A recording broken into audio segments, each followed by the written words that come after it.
Welcome, Chads and Chadettes. I'm Dexter, and you're plugged into DexlShorts. For the next few minutes, we are slicing right through 48 hours of market noise. This is your essential crypto signal download. Let's get to it. First up, let's take the market's pulse. There's a major sentiment reset happening right now, and you need to see what's going on under the hood. So check this out. For the first time since 2018, Bitcoin closed October in the red. Yeah, that breaks a pretty long-standing pattern, the one we all call Uptober.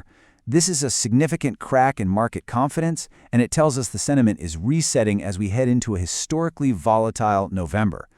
And you can see this cooling sentiment on the institutional side too. The major spot ETFs, the big money vehicles, have seen 3 straight days of outflows. We're talking a combined $288 million pulled from Bitcoin and Ethereum funds. That's a really clear sign that demand is cooling off. But is this a full-blown panic? Well, the data says probably not. This doesn't look like a full-scale retreat. It looks more like sophisticated investors are just taking a tactical breather. After a strong run, they're pausing to reassess their strategy, not totally abandoning it. And here's where things get really interesting. There's this huge disconnect. On one side, you've got the professional futures market, and it's basically split 50-50 between bulls and bears. But on the other side, the retail-focused fear and greed index, it is stuck firmly in the fear zone. So the pros are calm, but the public is getting nervous. This contrast just perfectly captures where the market's at. It's not greedy, it's not really fearful either, it's just paralyzed. The whole market feels like it's holding its breath, waiting for a clear signal on where to go next. This is just pure indecision.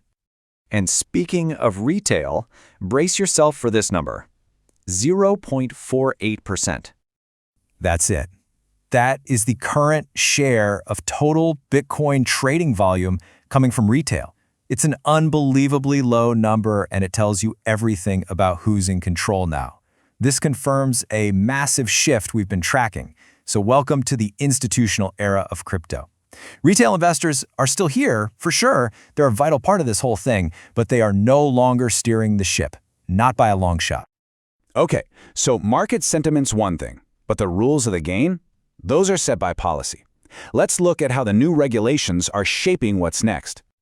Over in Europe, there's a huge regulatory shift on the horizon. A proposal is making the rounds to give ESMA, that's the European Securities and Markets Authority, some pretty sweeping powers to supervise the entire EU crypto market from one central body. You can think of this as Regulation 2.0. It's a massive move away from this patchwork of national rules towards one single, powerful regulator for the entire block. But hey, while the regulators are working top-down, adoption is building from the ground up.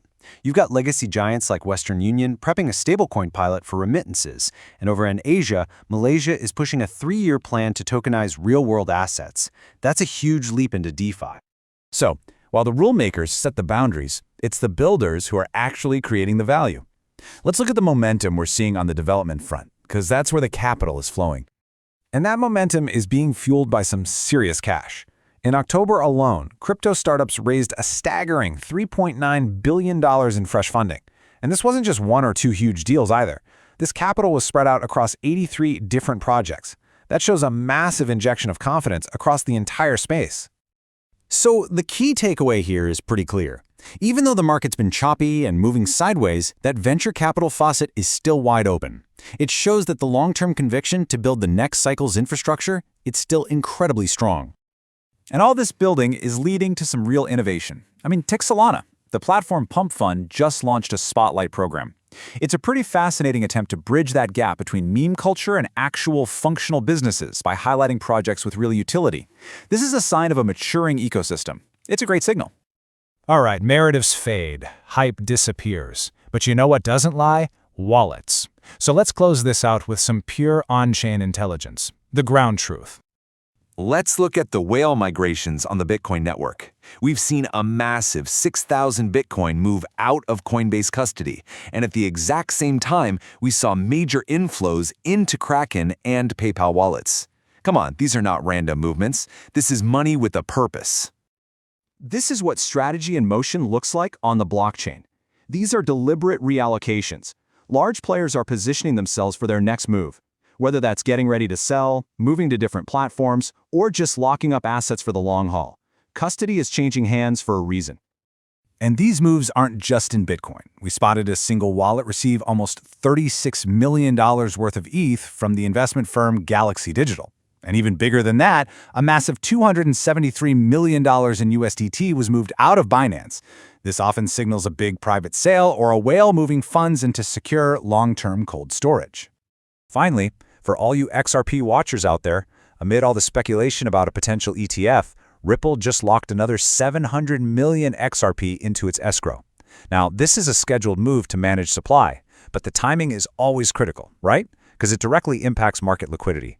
So when you connect all these dots, the Bitcoin migrations, the massive ETH and USDT transfers, the XRP escrow, a very clear picture starts to emerge. We are watching large institutional players play a game of liquidity chess, strategically moving their assets and getting ready for the next phase of the market. So the big question is, with institutions so clearly at the wheel and all these wallets in motion, how are you positioned? Transmission complete. That was DexlShort, EP1, Chads, and Chadettes. For a much deeper protocol-level analysis, make sure you join Mr. and Mrs. Dexl on the Dexlcast this Saturday. They're going to be breaking this entire episode down. Thanks for tuning in. Remember, clarity is alpha. Keep your keys, trust your data. I'll see you in the next block.